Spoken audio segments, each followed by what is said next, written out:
The mysterious leak, the spaceship floated in the dark expanse of space, drifting far away from any known planets.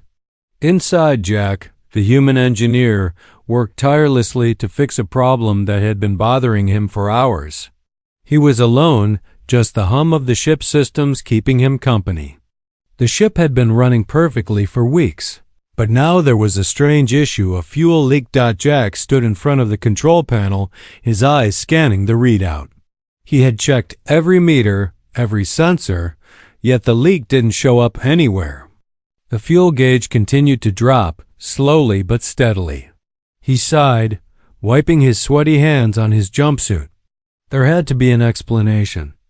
A leak like this doesn't just happen for no reason, he thought. He had been on this ship long enough to know that every malfunction had its cause. But this one was different. He moved through the corridors of the ship, retracing his steps from earlier.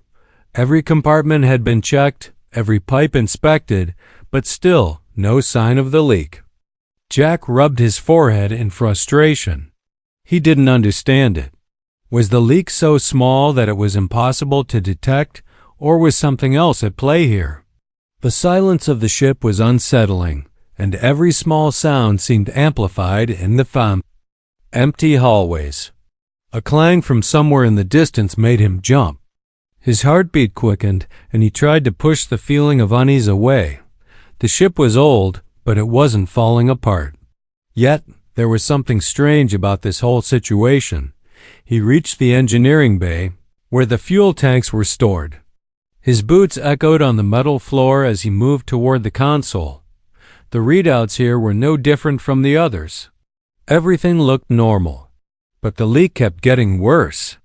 The ship's fuel reserves were dropping faster than they should be. Jack stared at the readings for a moment, his mind racing. Suddenly, there was a flicker in the lights above him.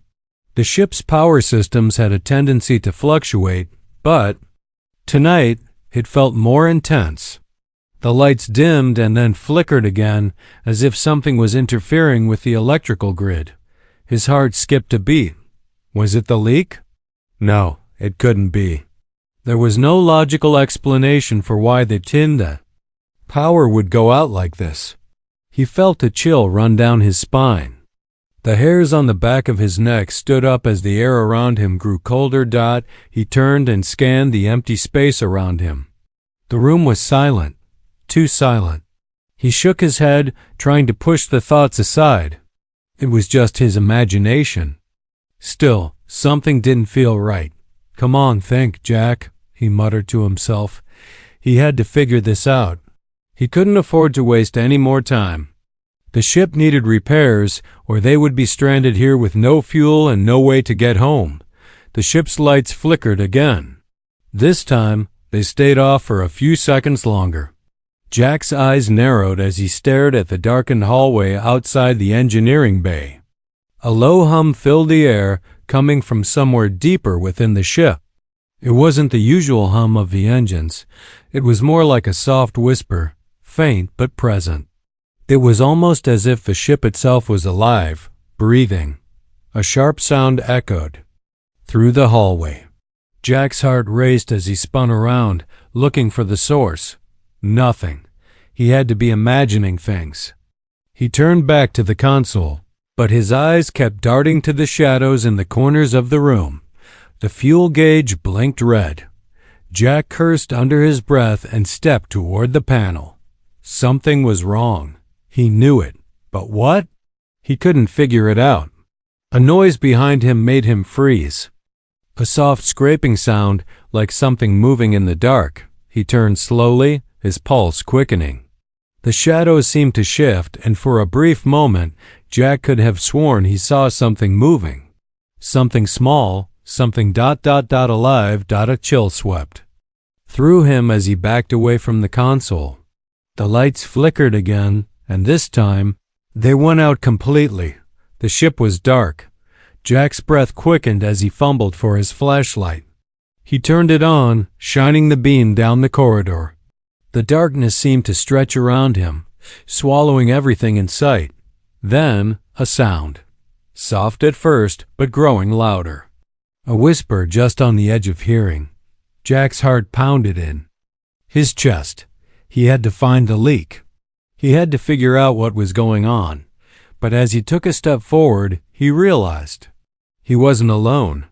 Asterisk, the unseen stalker, the quiet of the ship was unnerving.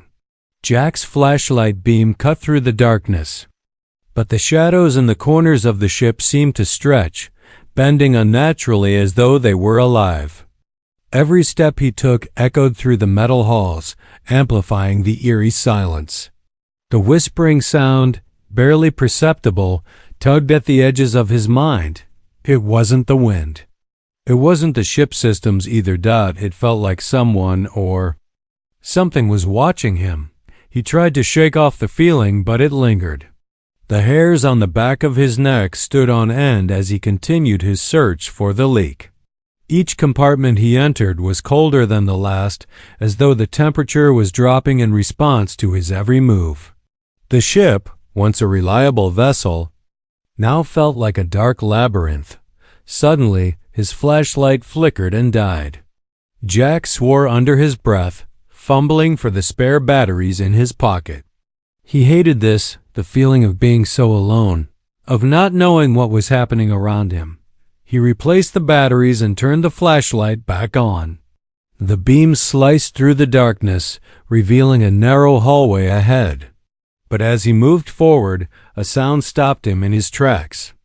It was soft at first, a rustling, like fabric brushing against the walls. Jack's grip tightened on the flashlight. His breath caught in his throat. Something was moving ahead of him. Something small. He wasn't alone. The ship had been empty. The only living thing on board was him. Or so he thought. Jack's pulse quickened as he moved cautiously toward the source of the noise. His steps were slow, deliberate, the flashlight beam trembling slightly in his hand. As he neared the corner, he heard the sound again, this time clearer. It was a soft, rhythmic tapping, almost like footsteps, but too light to be human. Jack froze. Not human, could it be? He had seen reports, heard rumors, but never believed them about the alien species that roamed the far reaches of space, always hiding in the dark, always waiting. But there had never been any confirmed encounters. Not until now, it seemed. Tapping stopped. Everything went still. Jack's eyes darted around the hallway, scanning every shadow, every corner. His breath was shallow, his body tense, as if the very air around him was charged with something unseen. Then, out of the corner of his eye, he caught a movement, a flash of something pale and quick. He spun around, but nothing was there. Corridor was empty, save for the darkened walls and the flickering lights overhead. His heart pounded in his chest. Could he be imagining this? Was he so sleep-deprived that he was seeing things? But the whispers came again, clearer now. Not from the walls, not from the ship. They were coming from just around the corner. He couldn't ignore it any longer. He had to know what was happening. Jack took a step forward, cautiously, as though the air itself might turn against him. The whispers grew louder, almost intelligible now. Something or someone was nearby, hidden just out of sight. Without thinking, he rounded the corner quickly, his flashlight aimed ahead. And there, standing in the dim light, was a figure, a girl, an alien girl. She stood motionless, her back to him, her long silvery hair flowing around her shoulders like liquid. Her skin glowed faintly in the darkness, and her eyes, deep dark and unsettling, were fixed on the ship's fuel compartment. She was holding something in her hands. At first, Jack thought it was a weapon, some kind of alien technology. But as his eyes adjusted, he realized what it was: the ship's fuel, leaking from the reserve tank, and the alien girl was drinking it. She was sipping it slowly, as though savoring every drop. Jack's breath caught in his throat. What was she doing? How had she gotten on his ship? And why was she drinking the fuel? The girl turned slightly, sensing his presence. Her eyes locked onto his with an intensity that made him shiver. You, Jack's voice was shaky. What are you doing? For a moment, there was only silence. Then she spoke, her voice soft but clear, like a melody that echoed in the dark. I needed to survive. Jack's mind raced. She needed the fuel? For what? How long had she been here? And how had she gotten past all the security systems without anyone noticing? Her eyes softened as she stepped back from the leaking fuel tank, and Jack felt a strange sense of unease mixed with curiosity. She wasn't hostile, yet there was something dangerous about her presence. The way she moved, the way the air seemed to shift around her, it was unnatural. Jack took a hesitant step forward, but before he could say anything more, the lights flickered again. A loud hum filled the room, the sound of something powering up deep within the ship's core. Something was wrong, terribly wrong, and it was more than just a fuel leak. Jack knew that this was only the beginning. The alien girl. Jack's heart raced in his chest as he stood in the dim glow of his flashlight, staring at the alien girl. Her presence seemed almost otherworldly. She was ethereal, as though she belonged to a realm far beyond the one he knew. Her skin shimmered faintly, reflecting the pale light of the ship's broken systems. She was nothing like the humans he had known, and yet there was something oddly familiar about her. She was still holding the fuel hose, her pale fingers delicately wrapped around it as if it were the most precious thing in the universe. She had been drinking the ship's fuel like it was water, but now, as their eyes met, she stopped. The silence that stretched between them was thick with tension. Jack swallowed hard. His mind was racing. She wasn't human. He had never seen anything like her before. Yet, there was a strange, almost magnetic pull about her that made it hard to look away. The way her eyes locked onto his felt searching. She seemed to be studying him as much as he was studying her. She spoke again, her voice soft, yet it carried an unmistakable weight. You are afraid of me, she said, the words heavy. With a strange, melodic cadence, Jack flinched, unsure how to respond. You're drinking my fuel. That's what I'm afraid of. She tilted her head slightly, her gaze narrowing as if considering his words. It is not your fuel, she replied almost cryptically. It belongs to all life. Without it, I will not survive. Jack took a cautious step back, his mind grappling with her words. Survive? Was she some kind of alien scavenger here to steal their resources? Or was there more to her story? What do you mean? Jack asked, his voice low but edged with suspicion. Why did you come here? How did you get on my ship? The girl's expression softened slightly. She lowered the hose, setting it down carefully as if it were a fragile object. Then she took a deep breath, as if gathering herself to explain something that was too complex for mere words. I was sent, she said finally. I am not here by accident. My people, my species, they have lost everything. Our planet is dying. We have nothing left. Jack's brow furrowed.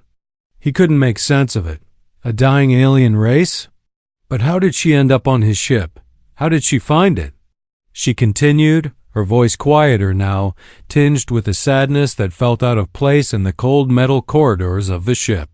We were scattered, lost in the stars, searching for any hope of survival. And your ship ... I thought it could help. Jack was confused. What do you need from us? From me? He couldn't deny the growing unease in his gut. He had to know what was really going on. The situation was becoming stranger with every passing second. The alien girl hesitated, and Jack noticed her gaze dart around nervously, as if she were aware of something he couldn't see. I need the fuel ... but it is not just fuel. It holds the power of life itself. I was sent to find it. A cold shiver ran down Jack's spine. The fuel? It was just fuel to him, nothing more than a necessary resource to keep the ship running. But to her it was something more. Something alive. Who? Sent you? Jack asked, a sharp edge to his voice. Who are you working for? She flinched at his question, her dark eyes flicking away for a moment. I was not sent to harm you, she said, almost pleading. I was sent to save us all, to survive. Jack could feel his distrust growing, the knot in his stomach tightening. He had always been taught to question the unknown, to distrust anything that seemed too out of place. And she, this strange, otherworldly being, was far from what he was prepared to handle. She wasn't just a stowaway. She wasn't just a thief. There was something deeper, something far more complicated at play here. I don't understand, Jack muttered, more to himself than to her. You say you're not here to harm us, but you're stealing our fuel. I did not steal, she said quietly, almost regretfully. I only took what I needed. It's the only thing that can sustain me. If I don't have it, I will die. Jack's heart softened slightly. The desperation in her voice was impossible to ignore, but his mind remained conflicted. Could she be telling the truth? Was she just a survivor, doing whatever she had to in order to live? For the first time, Jack felt a pang of sympathy. He didn't want to believe it, but he could see the truth in her eyes. This girl wasn't here to hurt him. She was here out of necessity. She needed the fuel, but could he trust her? And more importantly, could he help her? I'll help you, Jack said cautiously. His voice was uncertain, but the words came out before he could think better of them. But I need answers. I can't just let you take the ship's fuel. She nodded slowly, her expression softening. I will tell you everything. But first we need to fix the leak. The others are coming. The others? Jack felt a chill creep up his spine again. This was bigger than just a fuel leak. Much bigger. The heart of the mystery, the ship. Felt colder now, the hum of the engines weaker, as if it too was growing tired. Jack's mind raced as he processed everything the alien girl Lyra had told him. She was desperate. Her people were dying, and the fuel she'd been drinking was the only thing keeping her alive. But there was more. Much more. Her cryptic words echoed in his mind. The others are coming. Who were they? And what did she mean by, we need to fix the leak? Jack's fingers hovered over the control panel, but he couldn't focus. He had been searching for hours, trying to find the source of the fuel leak. But now the question wasn't just about fixing the leak. It was about Lyra and what was really happening on this ship. He glanced at her, standing a few feet away, her silvery skin almost glowing in the faint light. Her eyes, deep and black like endless space, seemed to hold an untold story. Something about her seemed to radiate with power, something that Jack couldn't understand. She was different, not just in appearance, but in the way she moved. The air around her seemed to bend, almost like the very space around her was alive. Lyra, Jack said, his voice low but steady. What exactly is going on here? Who are the others you mentioned? She didn't answer immediately. Instead, she turned away, her gaze distant, as if she were listening to something just beyond Jack's reach. The silence stretched between them, thick and uncomfortable. Jack's patience was running thin. He couldn't afford to wait any longer. Lyra, he repeated, more urgently this time. She turned back to face him, her expression soft, almost apologetic. I cannot tell you everything. Not yet, Jack frowned. Why not? If you need my help, you have to trust me. I do trust you, she said quietly, but the truth is dangerous. The truth could destroy you. Jack's heart skipped a beat. Her words hung in the air like a warning, but he couldn't back down now. He had to know. I'm already in this, he said firmly. Just tell me what's happening. Who are these others? And what are they after? Lyra hesitated. Then, with a deep breath, she began to speak. "My people," she said slowly, "are not like you. We are shapeshifters. We can manipulate energy, bend it to our will. But our world is dying, and with it, our ability to control that energy. We have been scattered across the galaxy, searching for a way to survive." Jack's mind raced. Shapeshifters? He had heard rumors, ancient myths about beings who could change their form, manipulate energy, but he had always dismissed them as superstition. And now, here she was, standing in front of him, proving them all true. "We've come across many worlds," Lyra continued, "but we are hunted.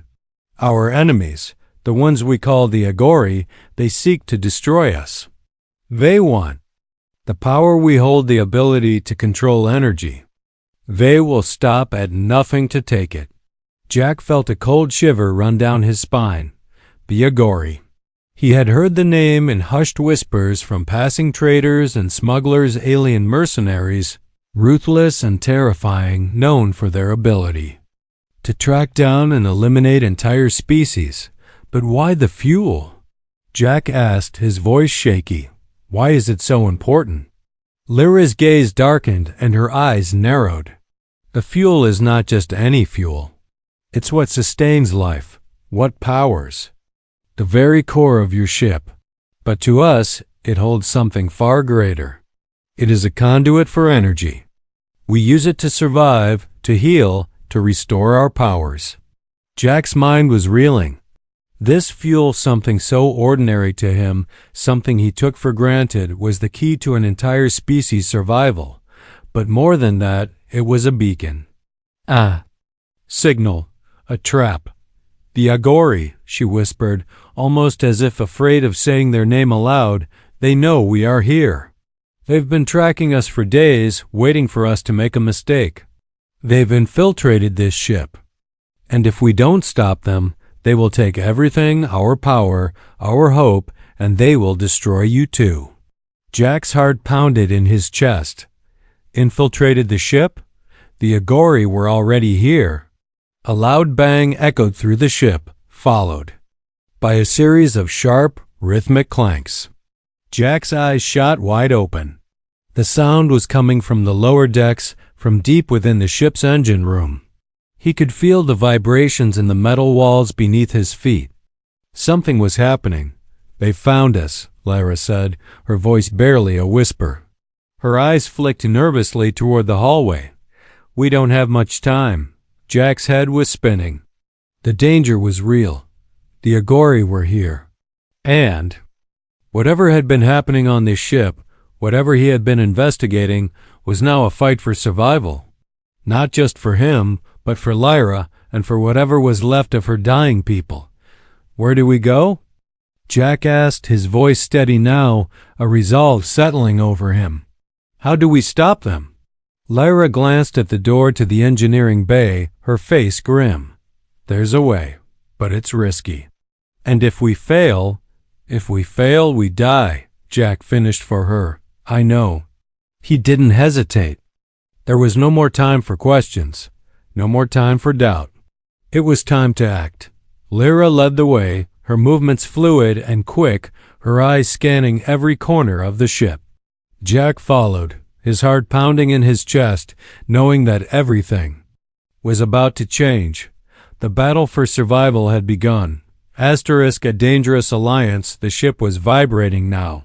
A low, almost imperceptible hum that seemed to reverberate through the very walls. Jack's mind raced as he followed Lyra through the dark, twisting corridors. They had to hurry. The Agori were close and time was running out. Lyra moved with an eerie grace, her silvery skin glowing faintly in the low light, her eyes alert, scanning every shadow for danger. Jack could barely keep up. She was faster, more attuned to the ship than he could ever be, as if she had lived within its metal bones for years. Where are we going? Jack asked, trying to keep his voice steady. But the panic in his chest was growing. We need to reach the energy core, Lyra replied, her voice sharp and urgent. It's the only way to stop them. The core? Jack asked. The energy core was the heart of the ship, a complex system that powered everything from the engines to the life support systems. He had never ventured into that part of the ship. It was too dangerous, too unpredictable. But if Lyra said they needed to go there, there was no choice. Why there? He pressed, trying to make sense of the plan. What's so special about the core? Lyra didn't answer immediately. She glanced at him, her dark eyes filled with a mix of urgency and something else, something he couldn't place. The core holds the ship's power, yes. But it also holds something more, something the Agori won't be able to resist. Jack's stomach tightened. What is it? Me, she whispered. Jack stopped in his tracks. What do you mean, you? Lyra looked over her shoulder, her gaze meeting his, her face pale and tense. The Agori aren't just after the fuel, Jack. They're after my power. My species' power. The ability to control energy. He felt the ground shift beneath him, the weight of her words sinking in. Her power was more than just a tool for survival. It was a weapon. A weapon that could change the course of everything. But why would you? Jack began, but Lyra cut him off. Because it's the only way we can stop them. She turned away quickly, her voice growing colder. The Agori think they can control me. But they don't understand that I can control them too. Jack felt a chill race up his spine. He had never considered the possibility that Lyra might have powers beyond anything he could comprehend. Powers that could rival the Agori themselves.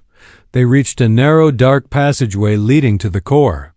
Jack could feel the air change as they moved deeper into the ship, colder and more suffocating. The corridor stretched endlessly ahead. A dark tunnel that seemed to lead nowhere, but they were close now. Once we reach the core, we'll have to override the safety systems, Lyra said, her voice firm. It's the only way to harness the energy we need. Jack nodded, though he had no idea how to override anything. The core systems were encrypted with some of the most advanced security protocols in the galaxy. If Lyra could do it, it was more proof of just how much more she was capable of. They rounded the final corner, and Jack stopped dead in his tracks. The door to the core chamber was wide open. There was no sign of the usual guards. No alarms blaring, nothing. Something's wrong, Jack whispered, his heart pounding. This wasn't supposed to happen.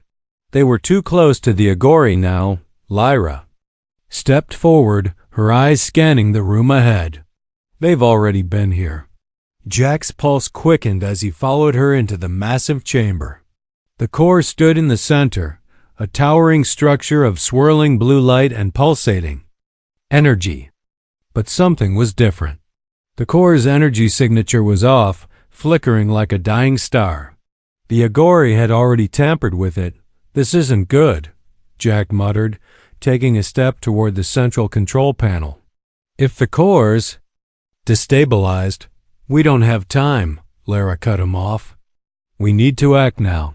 She moved swiftly toward the control panel, her hands moving with incredible speed as she manipulated the complex systems. Jack watched, wide-eyed. It was like she knew exactly what to do, as if the ship's energy system spoke to her in ways Jack couldn't even begin to understand. He had never seen anything like it, but as she worked, Jack noticed something. The air in the room was getting colder. The energy field around the core was becoming erratic, crackling in the air like electricity. It wasn't just the core that was unstable. It was Lyra. Her skin was glowing brighter now, her eyes glowing faintly, her body radiating energy. It was as if the core's power was syncing with her own, drawing from her, feeding her, and she was feeding it back. Jack could feel the energy building, rising to a dangerous level.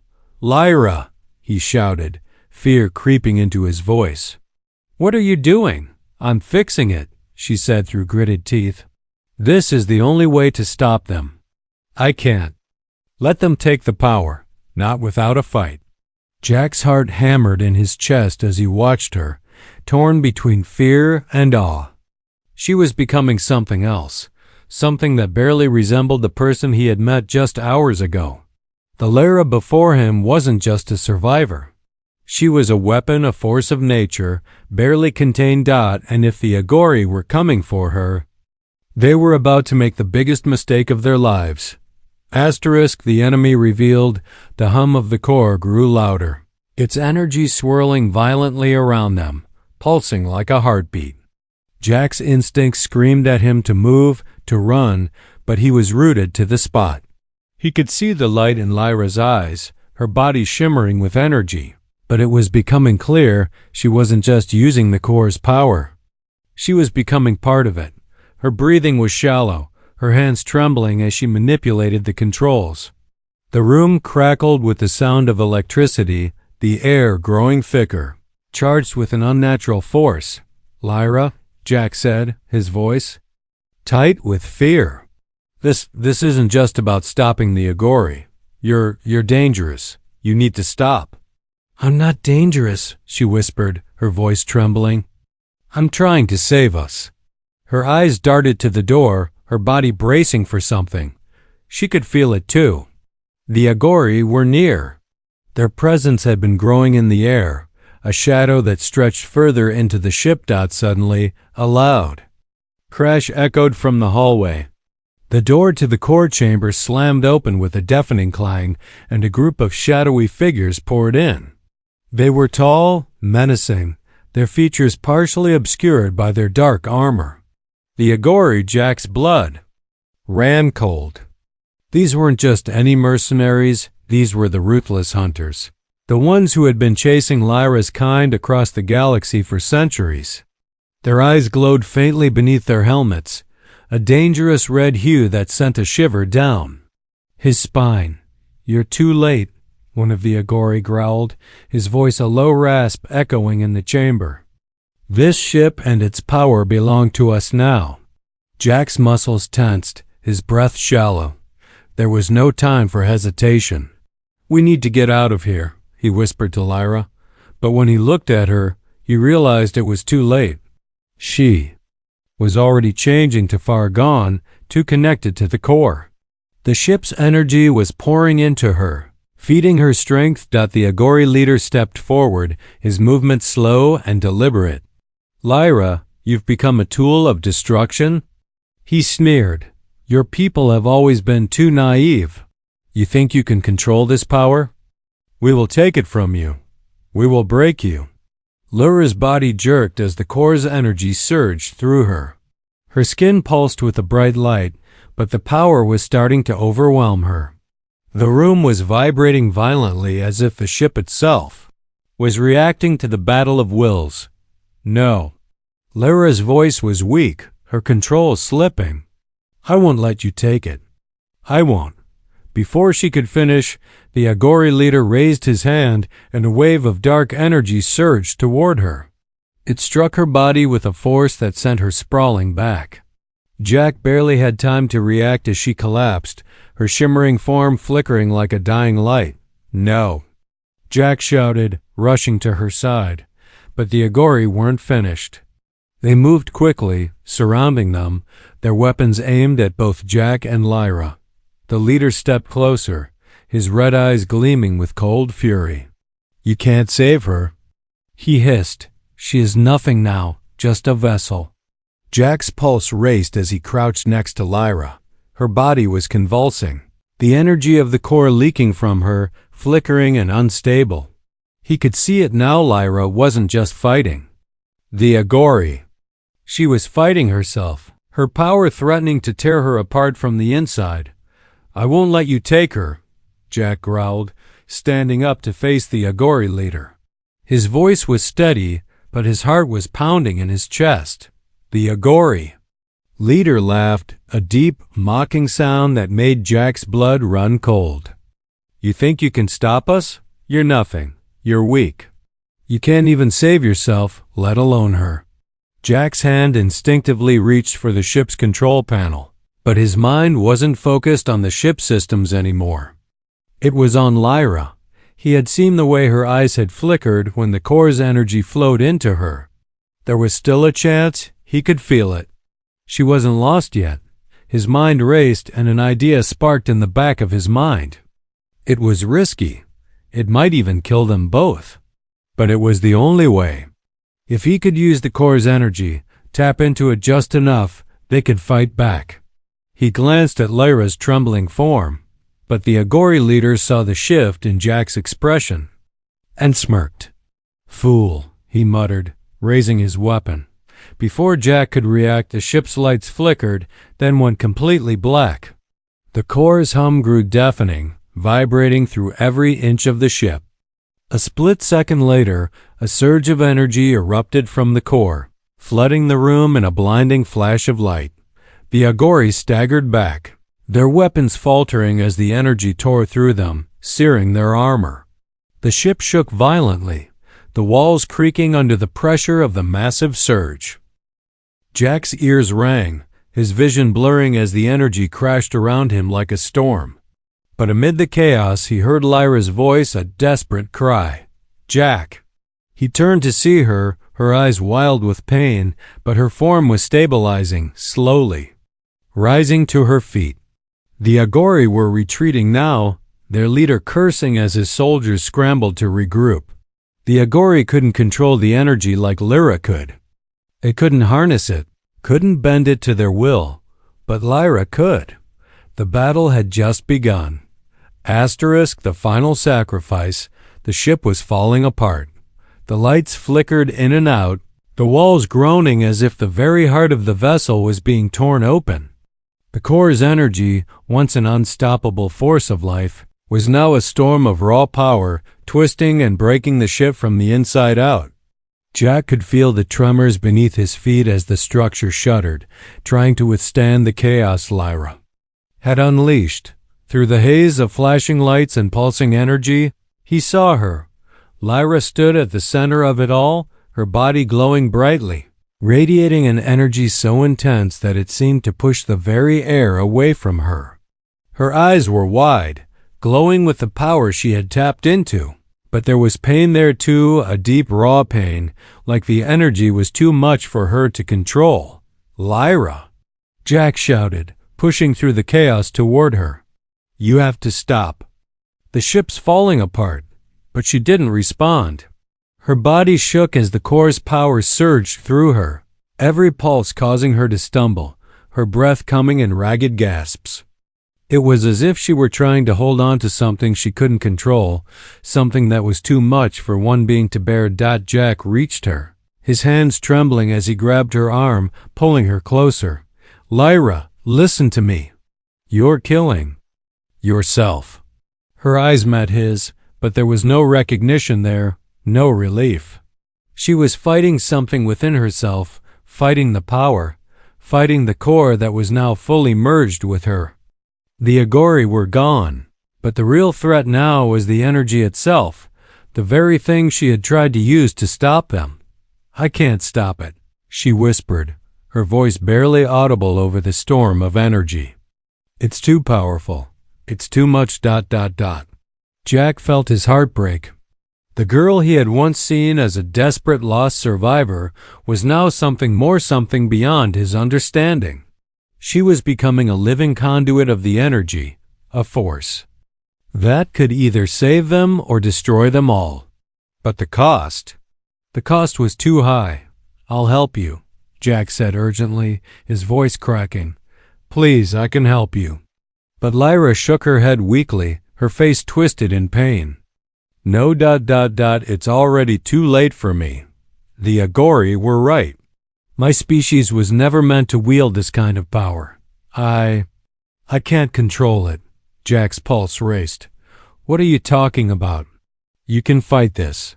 You can—" "I can't," she cut him off, her voice filled with resignation. "The ship is going to explode, Jack. The core's energy is too unstable now. The longer I stay connected to it, the more it's going to destroy everything. If I don't—" She paused, her body jerking violently as the energy surged again. "If I don't disconnect now, everything will burn. I will burn." Jack felt the weight of her words crash down on him like a tidal wave. She wasn't just fighting the Agori. She was fighting herself. The very thing that had kept her alive for so long was now tearing her apart. No. Jack shouted, desperation flooding his voice. There has to be another way. I won't let you. But Lyra stepped back, her hands glowing brighter as the energy built to a terrifying crescendo. There is no other way, she said softly, her voice breaking. I'm sorry, Jack. I have to make this choice. If I don't, I'll take the whole ship with me. The energy around her began to crackle violently, the light blinding as it surged from her body. Jack stumbled backward, shielding his eyes as the air around them pulsed with a force that felt like it was ripping apart the very fabric of reality. Lyra! He shouted again, his voice hoarse, but it was too late.